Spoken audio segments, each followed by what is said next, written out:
Okay, today I'm beginning a series based on the little book, Feeling is the Secret. Is that correct? I don't have it in front of me. It's what? Close enough, huh? Well, I should have put it on here. But anyway, by Neville Goddard. What's interesting about this particular book is I think it was on my bookcase at home, in my bookcase at home for about 30 years. And I never picked it up. And I'm not sure why. I have seen him quoted through the years often. And I guess maybe that's why I didn't pick it up, because I was satisfied with the quotes. But I decided to pick it up and read clear through the whole thing in just a pretty short period of time. How many of you have read this book now? Okay. If you haven't done it, I put the link up on last week's notes, our program notes, and I'll do it again this week so you can find the free download online. And also, what I recommend is do a Google search, a YouTube search actually on him, and you'll find several of his recorded talks. It's him personally speaking, and very interesting person. But what I want to cover today, what I want to talk about today is the first chapter of this book. There's 4 chapters, the law and its operation. And what you will find him saying is the same thing over and over and over again throughout most of his talks. And that does not bother me in the least, because we need to hear it over and over and over again. It is so easy to forget. It's like one of the stories he points out, it's like coming from the letter of James, or the epistle of James, that says it's like a man that looks in the mirror and walks away and forgets what he looked like.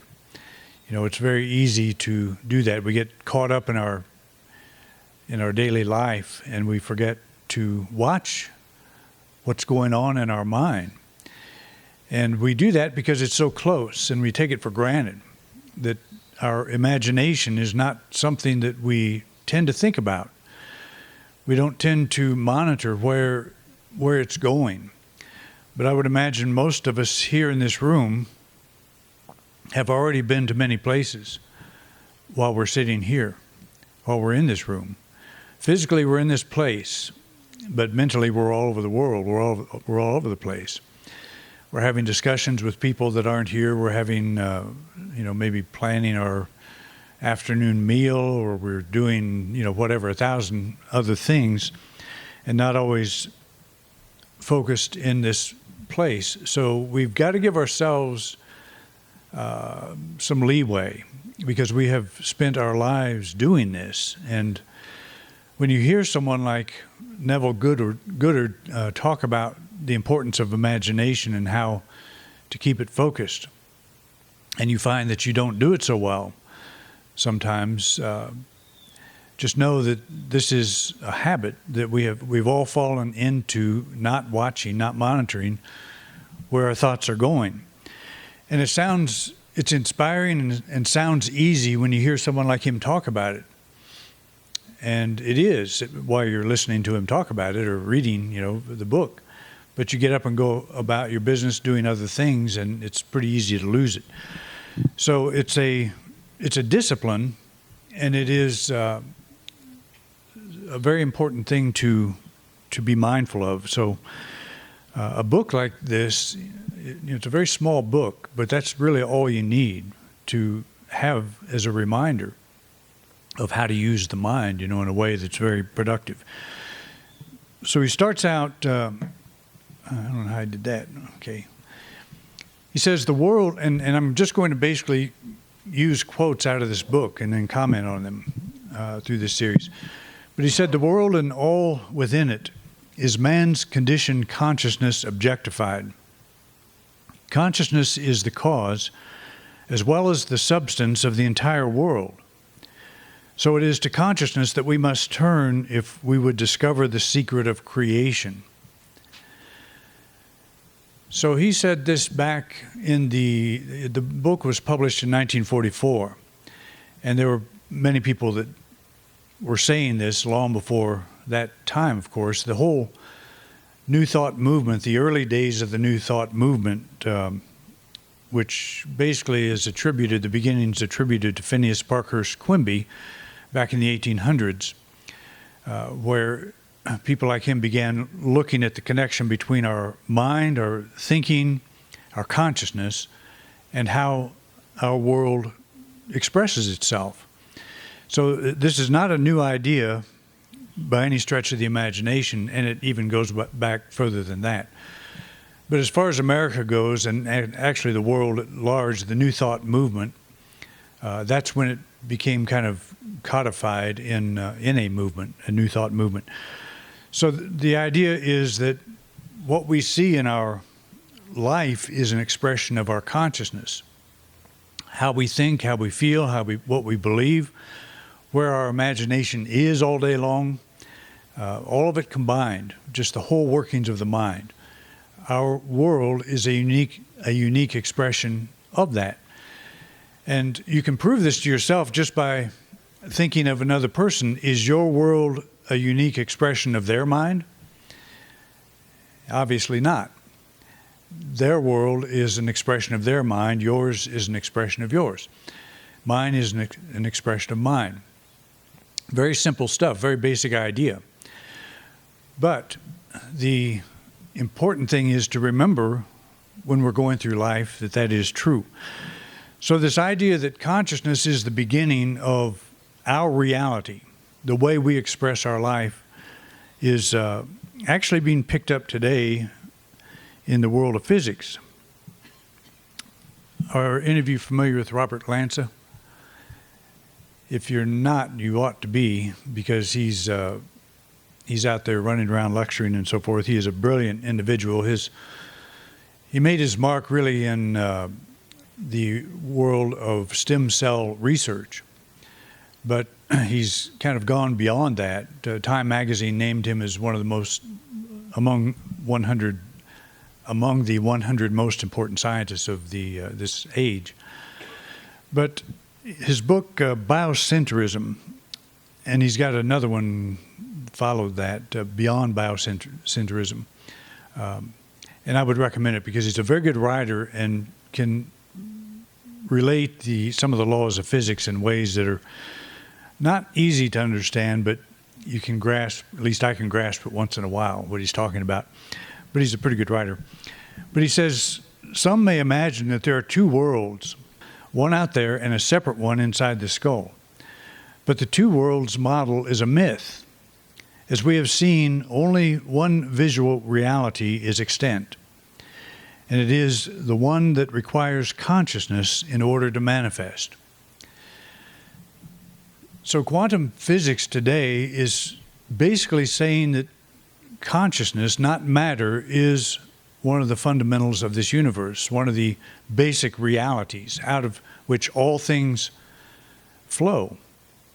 And I like Robert Lanza for many reasons. He makes fun of the Big Bang Theory. I appreciate the way he does it, and I appreciate why he does it, and the fact that this whole belief that all that we see has blown out of a piece of matter is inconceivable. He points out in his book that there are something like 200 conditions that exist now that if any one of them were changed just even by a fraction, that life as we know it could not exist.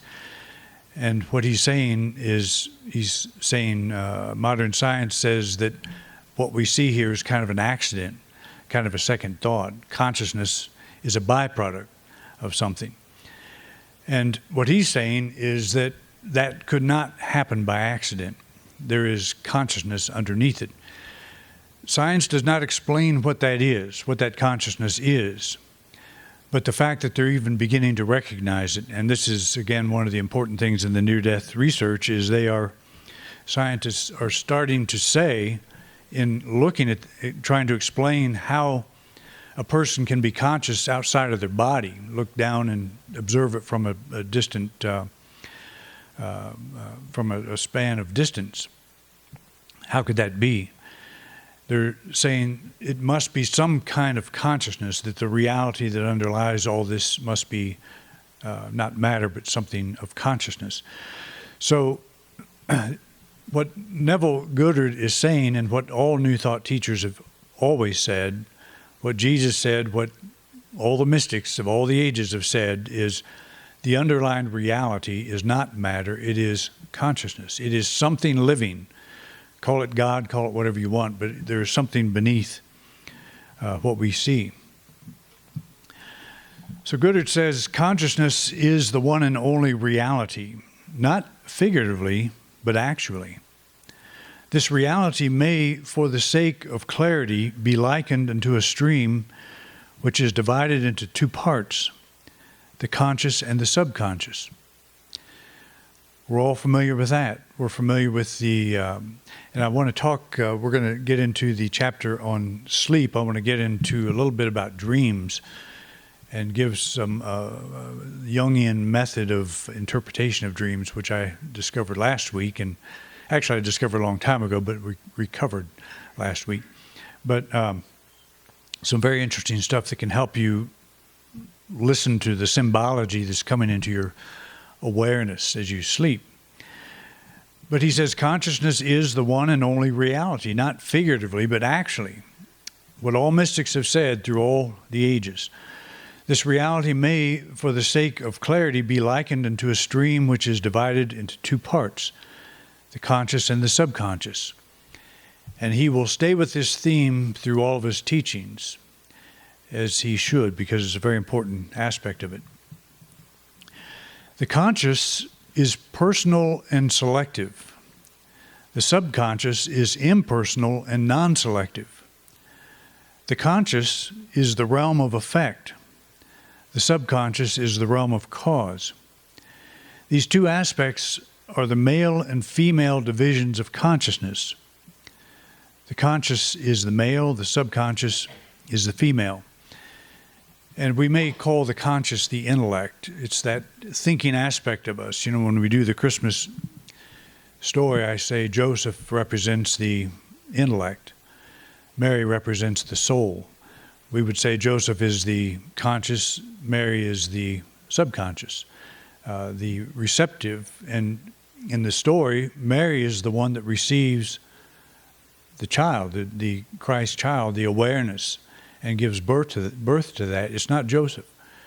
Joseph beholds that. He's not part of the creative process, but in later life he nurtures that, which is what the conscious mind does. But the subconscious in this regard is the realm of cause. That is, that's where the spiritual dimension, the spiritual information of who and what we are comes forth. And the conscious mind is often so busy with daily life that it cannot allow that birth to happen. And again, back to the Christmas story, that's all the ends are filled.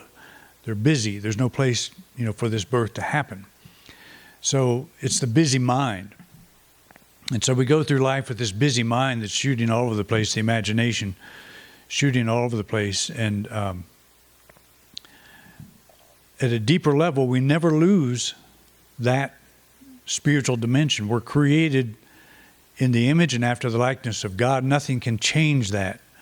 Nothing at all can change that. But we can become so preoccupied with life that we forget it. And we then behave as if we are separate from our source. And we behave as if we are separate from this mechanism, the law of expression that is always in play. And what I've pointed out in the past is we do not invoke the law of expression. We do not invoke it. We never stop it. It is always going on, which is why people like Neville Goddard get up and say, watch how you're using this law. Watch what's going on in your conscious mind, understanding that there is an interaction going on all the time between the conscious and subconscious mind. And again, these two levels are related in the first chapter of John, when John talks about in the beginning was the Word, and the Word was with God, and the Word was God. Nothing that is created was created without the Word. He's talking about the subconscious level of the creative process. It's the conscious and subconscious levels. And it is a process that's going on all the time. So we don't invoke it. This is, when we talk about prayer, prayer is not asking God to give us something or asking God to behave in a new way. Prayer is a process of aligning our thinking with how God is working now, how this whole creative process is working now. That's what it's about. So we don't beg and beseech, and that's, I was watching looking something up, and there was a video of people in this very big church, and they've all got their hands raised, and it's a praise Jesus kind of thing, and they're, the feeling you get is, I'm a worthless worm of the dust, please help me kind of prayer, a begging, beseeching. But we don't beg or beseech the creative law any more than we would beg and beseech the law of mathematics to give us the right answer. You work with the law of mathematics until you get the right answer, knowing that there is a principle you can base your thinking on that will actually produce the right answer. So what we're saying here is the conscious mind is kind of dropping ideas all the time into the subconscious mind, and the subconscious mind is producing those ideas in one way or another. And how does that happen? We don't know exactly. It's, again, the parable that Jesus used. He said, you drop a seed in the ground and you go to sleep and you wake up, and you go to sleep and you wake up. You don't know how the thing grows, but you know it does. You know it will. And it's the same idea. We don't have to know how this law works to know that it does. And again, that's what a reminder is for. Let's don't forget. When your mind is running off on some tangent someplace, that's the time to remember. I'm actually working with the creative law at this very moment. We say that to ourselves. We catch ourselves. I'm working with the creative law. What am I planting here? Is this something worth planting? Does this look like the kind of life I would like to live? Does this look like something I would like to have as part of my garden, that's growing here? And most of the time we would say no. Most of the time our imagination is running wild. It's because it's so easy to allow it to happen. Wouldn't it be great if we were raised in a society where total emphasis was placed on the importance of the imagination, instead of just saying, oh, that's just your imagination? We pass it off as if it's something that's not important. But the imagination actually is one of the most important faculties that we have. It is the most important faculty, and that's followed by faith. Where's your faith pointed? Is it pointed at the ground, or is it pointed up at the stars as a telescope? Depends on where your faith is pointed. If it's pointed at the ground, you're saying, this thing is a mess. It's not going to work out. I have faith. It's not going to. That's what worry is. Worry is faith. Worry is prayer.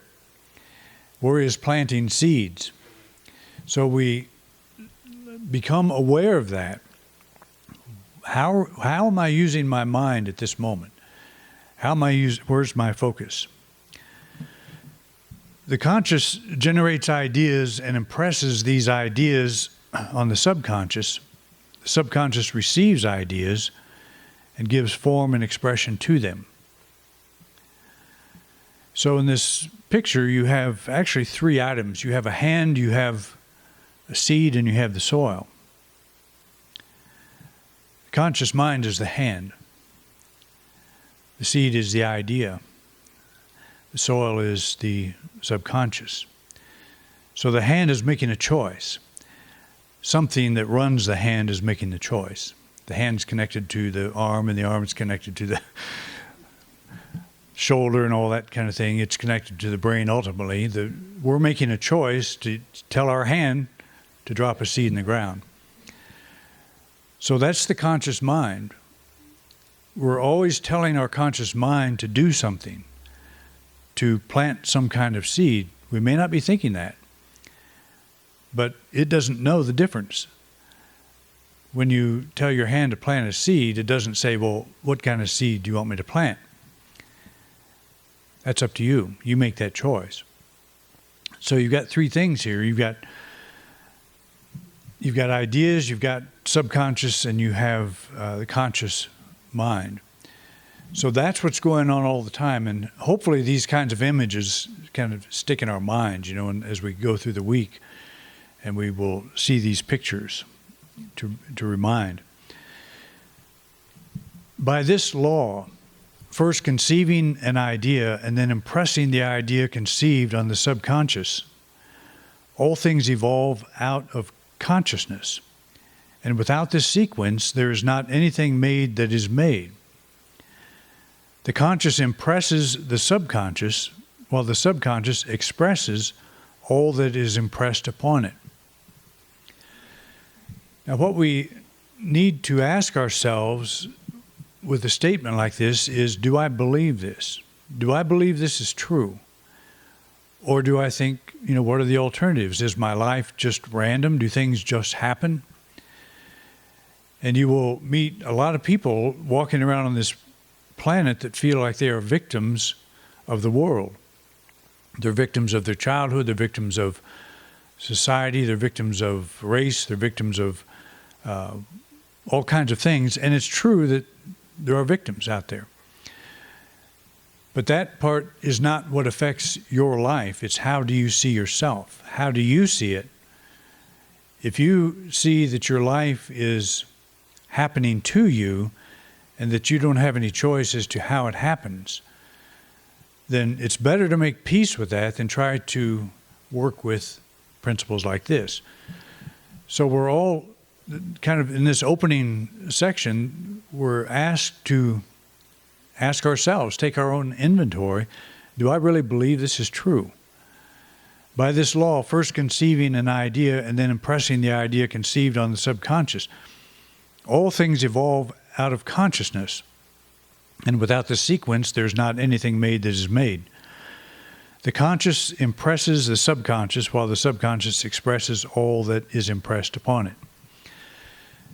So are we willing to look at our life and say, it is as it is because of how I have been? And if we want that to be different, there has to be changes at the very fundamental level, the very basic level. Do I believe that? That's what we have to ask ourselves. Do I really believe that my life is an expression of my consciousness? It doesn't mean that you have to answer every single thing. It's like the Chinese said, you can't stop the bird from flying over your head, but you can stop it from building a nest in your hair. And that's the difference. Birds will fly over your head. That's not your problem. You didn't cause that. But if it builds a nest in your hair, you were engaged in that activity somehow allowing that to happen. It's a funny picture, but it's, again, one of those pictures that you don't forget real easy. I think I heard that 40 years ago. Still remember it. But it is, it's a very wise saying. So you don't look at every single thing and try to pick it apart. Where did this come from? Why did this happen? The better question is not so much why did it happen, but what am I doing with it? How am I responding? Because it's the how you're responding, that's the seed planting. That's the choice making. That's what's going into the machinery of the subconscious mind, is how you're responding to what you see. Not how did it come about, but what's going on now. How are you using your mind? PMA is what it's been called, present mind action. How's that going on? How's that happening? That's where we put our focus. The mechanism of creation is hidden in the very depth of the subconscious, the female aspect or womb of creation. The subconscious transcends reason and is independent of induction. It contemplates a feeling as a fact existing within itself, and on this assumption proceeds to give expression to it. The creative process begins with an idea, and its cycle runs its course as a feeling and ends up in a volition to act.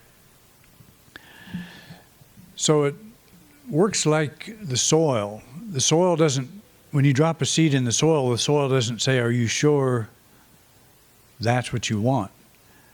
It doesn't ask you that. It just accepts that must be what you want because you dropped it in the soil. You dropped it in, and you know what follows. So that's the importance of understanding the subconscious. It doesn't reason. That's not its role. The reason is the intellect. It's the conscious mind. That's where reason takes place. And in that realm is where we choose the kinds of seeds that we drop. But no matter what kind of seed we choose, thorn or fig, it doesn't matter to the soil, to the subconscious mind. It begins to produce what we drop. And that's becoming aware of the law. That's the importance of becoming aware. What kinds of seeds am I sowing right now? Ideas are impressed on the subconscious through the medium of feeling. And think about this in light of fear. Fear is one of the strongest feelings that any of us have. So it's important to be aware of that. If you are experiencing fear at the moment, to do everything you can to bring that under control, to redirect it. Again, it's habitual for most of us. Fear is a habitual reaction to 1,001 things that go on. You don't even have to have something go on. You can just be afraid. You can just experience fear because you've carried it for so many years. You don't even know you're doing it. But that's a very important element, probably, in how our life unfolds is we carry a sense of fear, and that is a powerful feeling. And that's being planted all the time. And so it's like having a stream, and we're dropping different colors of dye into that stream, and we can't figure out why it's turned out the color it is. When we want blue and we're getting red and yellow and all these other colors, we don't know exactly why. Very well it could be that habitual fear that we're pouring in. So this is going to require a very conscious awareness of what kinds of feelings we're putting out. Ideas are impressed on the subconscious through the medium of feeling. No idea can be impressed on the subconscious until it is felt. But once felt, be it good, bad, or indifferent, it must be expressed. Feeling is the one and only medium through which ideas are conveyed to the subconscious. Therefore, the man who does not control his feeling may easily impress the subconscious with undesirable states. And no doubt we have done that. But that's okay. Don't blame yourself, because what is that? That's a feeling. We don't want to blame ourselves for anything that we have done in this regard. What we're talking about here is learning to use and to cooperate with a very fine-tuned mechanism that's already in place. So be very patient with yourself, through this whole thing. And but I would recommend that through this time that we're going to be looking at this book, to keep reading that book, to keep going over it. Okay? Is that enough to begin the first session with? Okay. And that's really just the first 2 pages, maybe, of the book. Just taking quotes from the first 2 pages or a couple pages. But anyway, jump into it, stay with it, and let's do this together. All right, thanks for coming out.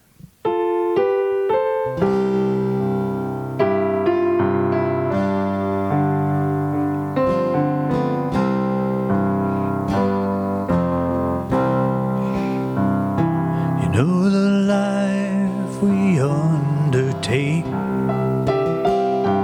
is a choice that we make. We choose our highest good when our spirit is awake.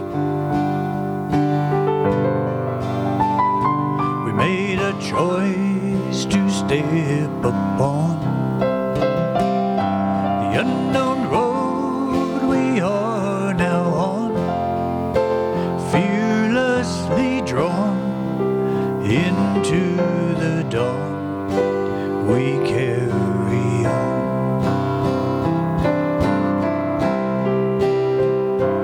There are times we wonder why, when we lose that initial high. How can we embrace this dream when we want to turn and cry? But in these times when hope seems gone, we must be still and look beyond, fearlessly drawn into the dawn. We carry on. Remember this vision we hold, it comes from on high. We must let this story unfold, spread our wings and fly. What if we never took the chance to join life in this dance, or did not lift our eyes to get that first breathtaking glance of this road we are now on, that's leading us somewhere beyond, fearlessly drawn into the dawn. We carry on, fearlessly drawn into the dawn. We carry on.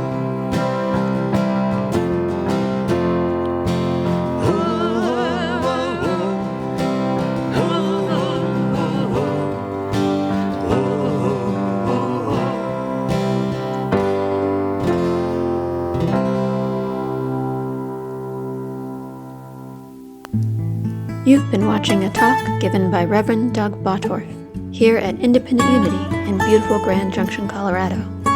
Thank you for watching. Please like and subscribe. It really helps us spread our message.